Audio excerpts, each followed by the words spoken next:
যখন প্রশ্ন মানসিক প্রশান্তির বা রোজগারের জীবন থেকে বেরিয়ে একটু অন্যরকম অনুভূতির, তখন ভক্তির আশ্রয় খোঁজে এই চঞ্চল মন। তাই আজ বেরিয়ে পড়া সোদপুরের সুকচরের উদ্দেশ্যে।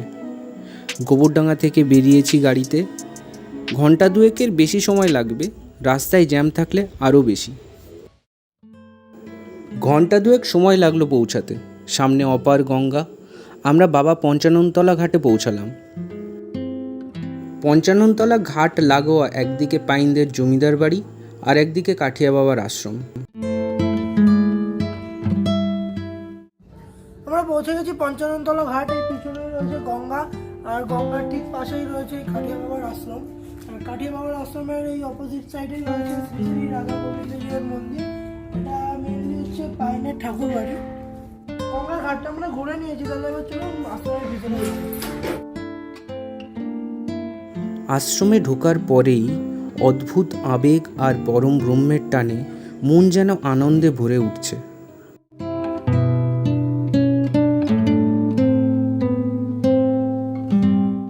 মন্দিরে ঢুকে এই ফার্স্ট সিঁড়ি, এই সিঁড়ি দিয়ে নাট মন্দিরে যেতে হয়। আমরা এখন প্রথমে নাট মন্দির যাবো, তারপরে পুরো মন্দিরটা ঘুরে দেবো। আপনারা যারা আসবেন তারা চেষ্টা করবেন সামনের ওই ঘাটে হাত পা ধুয়ে নাট মন্দিরে প্রবেশ করার। সামনেই রাধাকৃষ্ণের যুগল মূর্তি, আর যুগল মূর্তির সামনে আছে রামদাস, সন্তদাস আর ধনঞ্জয় দাসজি কাঠিয়া বাবাজির মূর্তি। অশোকনগর কাঠিয়া বাবার আশ্রমের ভিডিওতে আমরা বলেছিলাম যে আমরা নিম্রাক সম্প্রদায়। আমাদের সম্প্রদায়ের উৎস কৃষ্ণের হংস রূপ থেকে, তারপর সনকাদি চতুষ্ষণ, নারদ ভগবান, এইভাবে বর্তমান রাসবিহারী দাসজি মহারাজ পর্যন্ত আমাদের গুরু পরম্পরা।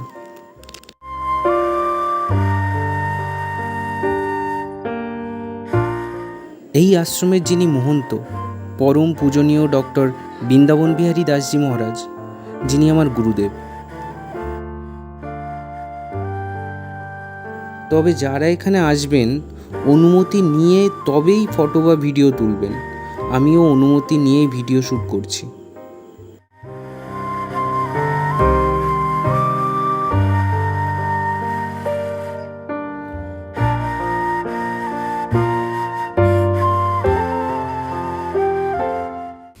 এই জায়গাতে মহাপ্রসাদ বিতরণ হয়। একটু পরে আমরা এখানে মহাপ্রসাদ গ্রহণ করতে আসবো।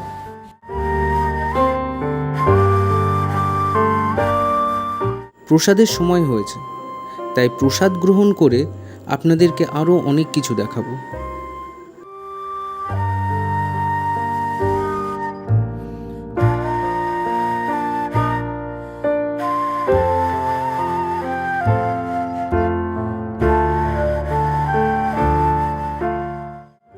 প্রসাদ পেয়ে একটু গঙ্গার ঘাটে এলাম। ওপাশে হুগলি আর এপাশে সোদপুর।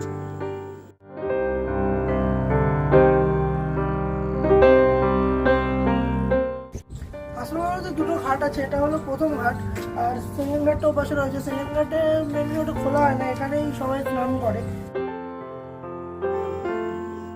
গঙ্গার পাশে জমিদার আমলে এটা ছিল বাগান বাড়ি। কালের বিবর্তে তা আজ আশ্রমে পরিণত হয়েছে। এই আশ্রমের প্রতিষ্ঠাতা ধনঞ্জয় দাসজি কাঠিয়া বাবাজি মহারাজ এই আশ্রমে তিনি দেহ রেখেছিলেন, আর তার সমাধি এই আশ্রমে করা রয়েছে।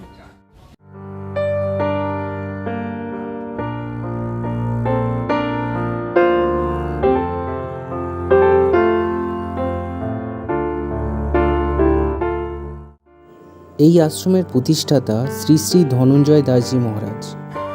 বৃন্দাবন আশ্রমের দায়িত্ব জানকীনাথ দাসজি মহারাজকে দিয়ে চলে আসেন কলকাতায়। কলকাতায় শচীনদেব বর্মনের বাড়িতে তিনি আসন পাতেন। শচীনদেব বর্মন মানে হিন্দি বা বাংলা গানের জগতে সেই স্বনামধন্য মুখ। ওখানে থাকতে থাকতে আশ্রম প্রতিষ্ঠার জন্য অনিলচন্দ্রদের তত্ত্বাবধানে 1963 সালের 29শে ডিসেম্বর 33,000 টাকার বিনিময়ে এই বাড়িসহ জায়গাটি কেনেন।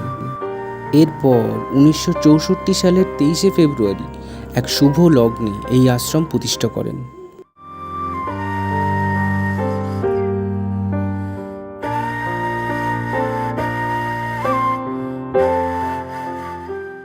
আশ্রমটা যখন প্রতিষ্ঠা করা হয়েছিল তখন আশ্রমের এরিয়া এই দেয়াল পর্যন্তই ছিল। তারপরে পরবর্তীকালে আশ্রমের এরিয়া এই পাশটা আরও বাড়ানো হয়েছে। এখানে এই যে বিল্ডিংটা রয়েছে এর ওপর তলায় এখন থাকার ব্যবস্থা আছে এবং নিচে গ্রন্থাগার রয়েছে। গ্রন্থাগারের অপোজিট সাইডে এই রোটায় পুরো শীতকালীন সবজি চাষ করা হয়েছে। গ্রন্থাগার ছাড়াও এখানে দাতব্য চিকিৎসালয়ও আছে।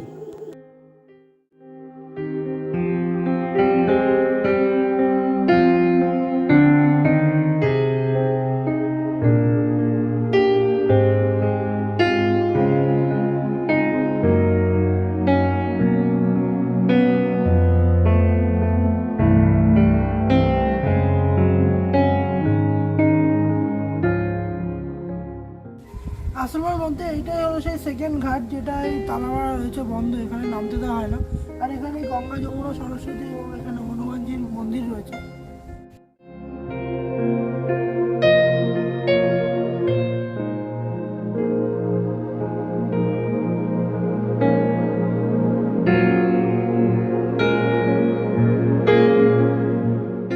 এই দেখুন এখানে গোবর সার তৈরি করে রাখা হয়েছে। আর এই পিছনে গরুর গোবর এখানে জমা করে রাখা হয়। আর এই গোবর দিয়েই গোবর গ্যাস থেকে গ্যাস তৈরি করে সেই গ্যাসে রান্না করা হয়। এই পেছনে গোশালা রয়েছে। আর এই পেছনে দেখতে পাচ্ছেন পুরোটাতে গোমাতারা রয়েছে।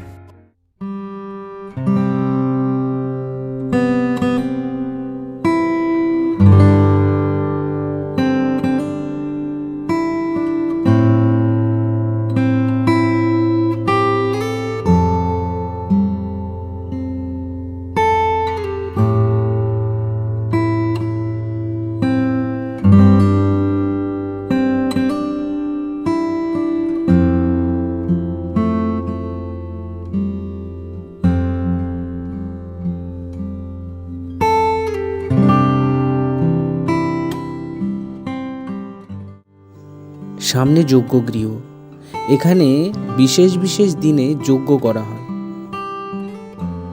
পেছনে যজ্ঞকুণ্ড, যখন এখানে অনুষ্ঠান হয় তখন এখানে যজ্ঞ করা হয়। তো চলুন যজ্ঞকুণ্ডটা ঘুরে দেখুন।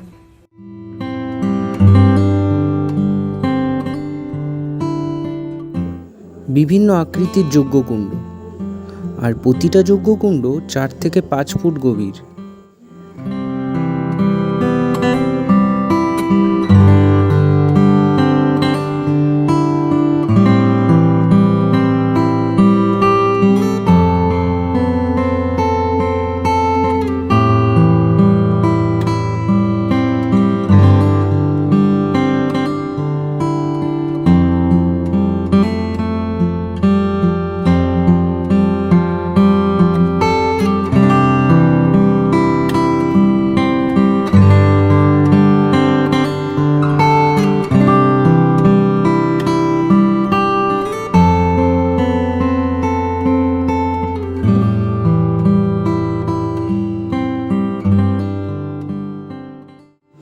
নাট মন্দিরের পাশের ব্যালকনি থেকে গঙ্গার মনোরম হাওয়া আর দর্শন দুইই পাওয়া যায়।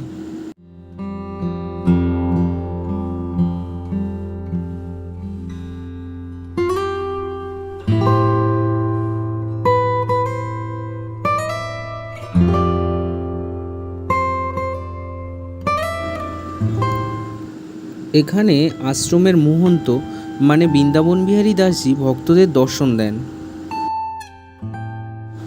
এই কক্ষটি ধনঞ্জয় দাসজি মহারাজের শয়নকক্ষ।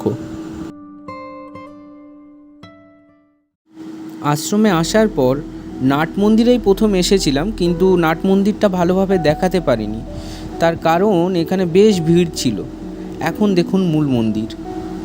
গুরু গোবিন্দ গঙ্গা দর্শনে পুণ্য লাভ হয়, হয়তো সেই কথা মাথায় রেখেই নাট মন্দির তৈরি। এই দেখুন পুরনো আমলের কাঠের সিঁড়ি, যা এখন বিরল।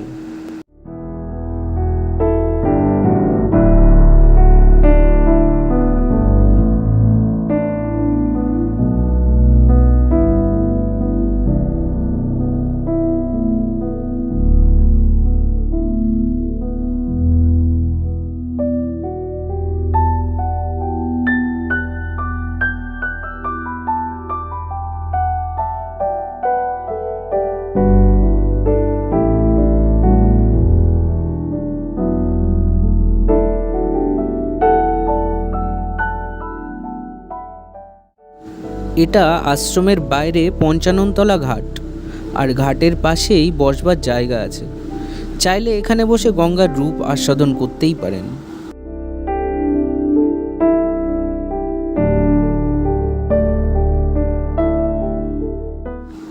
আগেকার দিনে জমিদারদের বাগানবাড়ি হতো গঙ্গা লাগোয়া। দেখুন সেই সব এখন ধ্বংসপ্রাপ্ত। অবশ্য এই সমস্ত জায়গা ভেঙে এখন নতুন করে আর্কিটেকচার গড়ে তোলা হচ্ছে।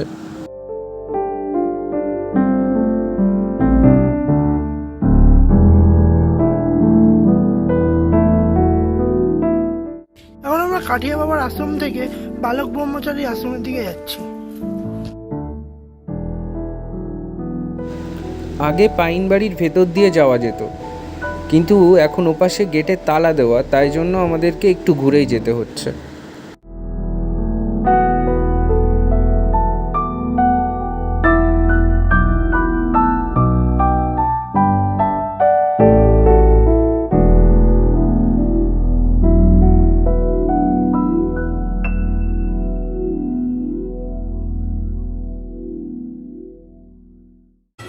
এই পেছনে বালক ব্রহ্মচারী আশ্রম, আর এখান থেকে এই গেট দিয়ে আমরা এখন ভিতরে ঢুকবো।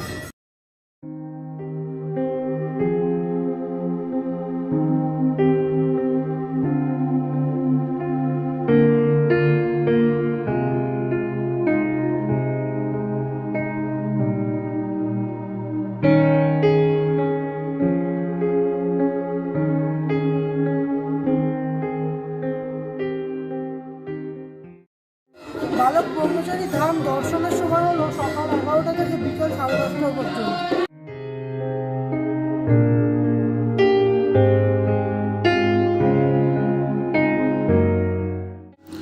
অনেক বড় আশ্রম। আমরা এখন সামনের গেট দিয়ে উপরে যাব।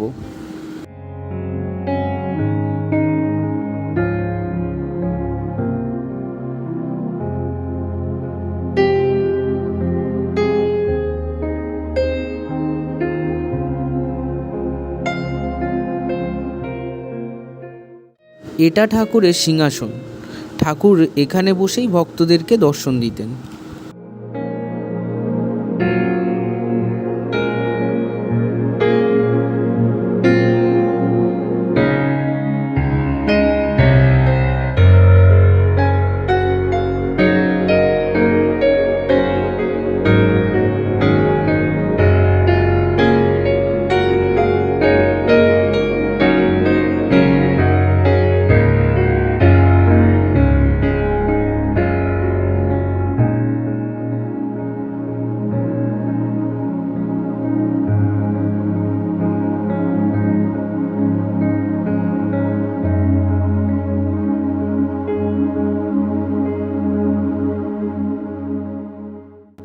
এটা ঠাকুরের শয়নকক্ষ।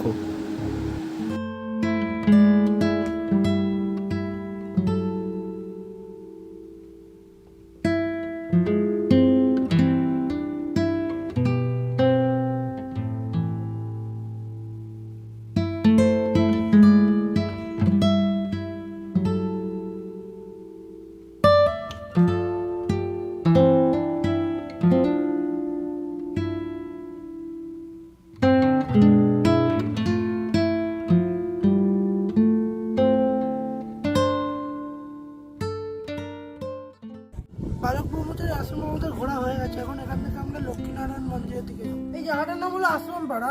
আমরা লক্ষ্মীনারায়ণ মন্দিরের দিকে যেতে যেতে এই ভোলানন্দ মঠ, এই লক্ষ্মীনারায়ণ মন্দিরের দিকে যেতেই পড়ে। তো আমরা এখানে এখন এসেছি, তখন ভিতরে ঢুকবো এবং ভিতরটা এখন ঘুরে দেখবো, তারপরে এখান থেকে লক্ষ্মীনারায়ণ মন্দিরের দিকে যাবো। ঠিক কাঠিয়া বাবার আশ্রমের পেছনেই এই ভোলানন্দ গিরি মহারাজের আশ্রম।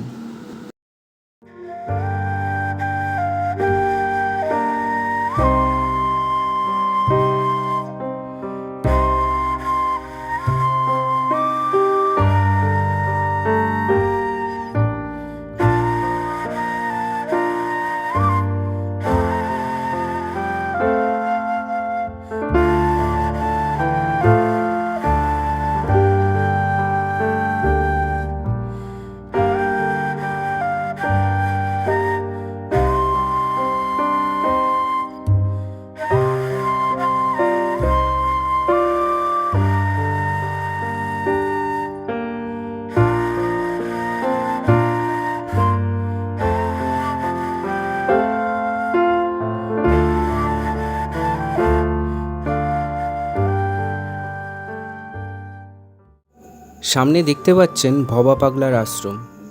ভেতরে ঢুকে দেখি আর আপনাদেরকেও দেখাই।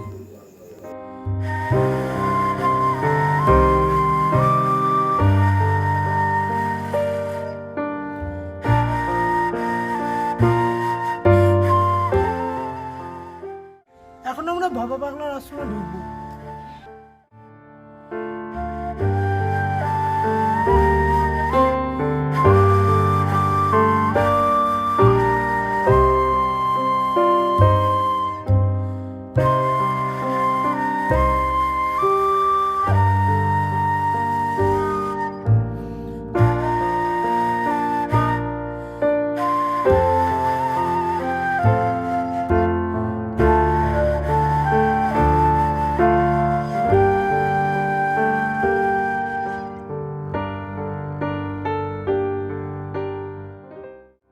বাইরে থেকে দেখে তেমন বোঝা যায় না যে ভেতরে এত কিছু আছে। বিভিন্ন রকমের পাখি, মাছ, আর বেশ সাজানো গোছানো আশ্রমটা।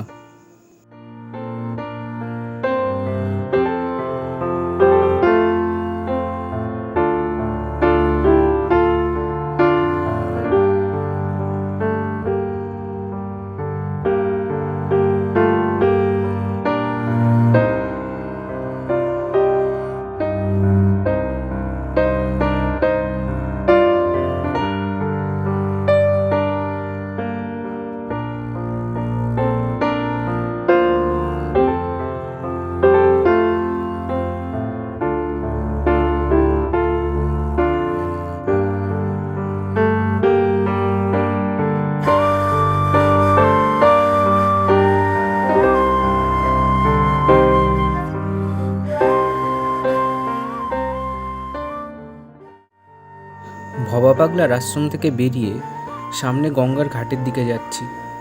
জায়গাটা বেশ নিস্তব্ধ, নিরিবিলি।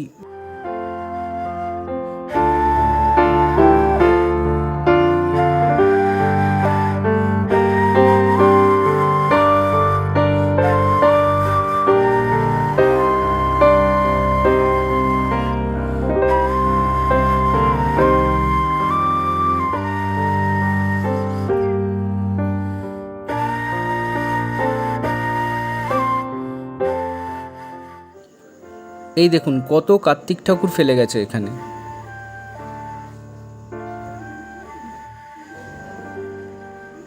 এখানে একটু সময় কাটিয়ে আমরা চলে যাব লক্ষ্মীনারায়ণ মন্দিরে।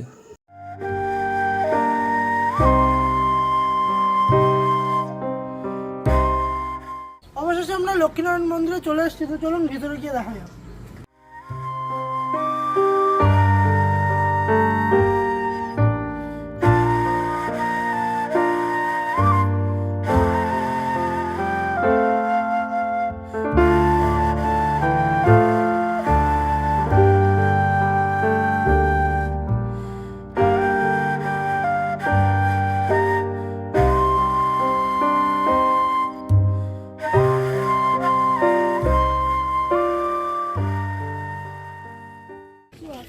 চলে এসেছি লক্ষ্মীনারায়ণ মন্দিরের ভিতরে।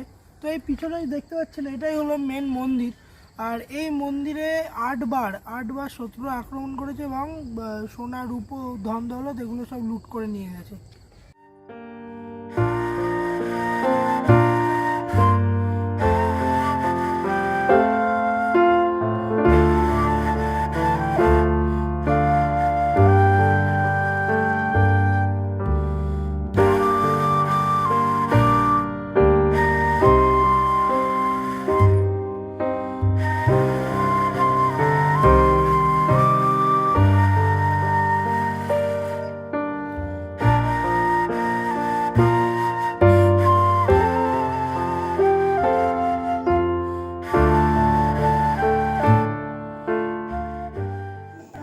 পুরোহিত এখনও আসেননি।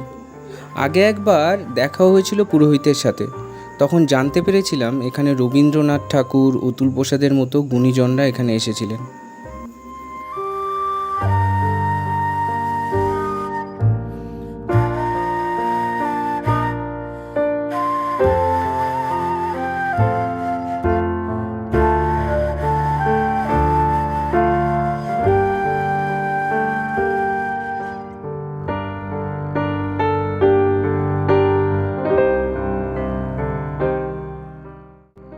আগে যেহেতু এই মন্দিরে 8 বার চুরি হয়েছে, সেহেতু গঙ্গার দিকের গেটটা বন্ধই রাখা হয়।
আগেই বলেছি এখানে বেশিরভাগ জমিদার বাড়ি ছিল। এই দেখুন আগেকার দিনের কুয়ো, সারা বছর এখানে জল থাকে। এই সব দেখে বহু যুগ আগের কথা ভাবতে বেশ ভালো লাগে। জমিদার আমলে কত লোক লস্কর থাকতো এখানে, কিন্তু কালের বিবর্তে আজ সবটাই শূন্য।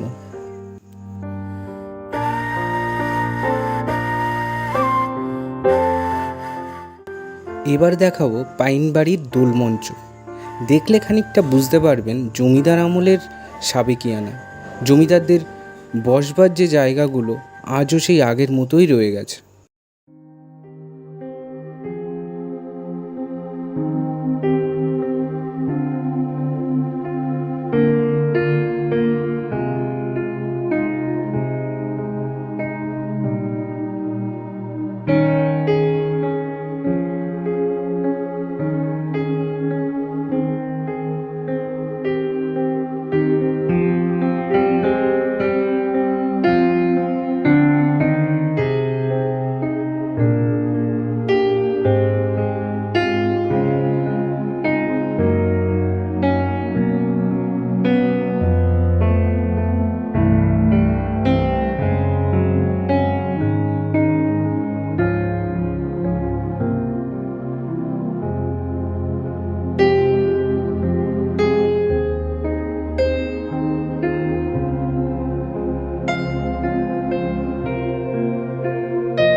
মন্দিরে ফিরে এলাম।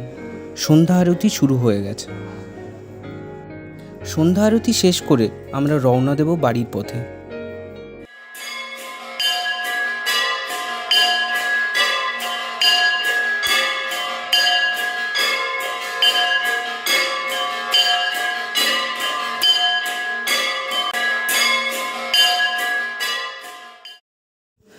আজ ভিডিও এই পর্যন্ত।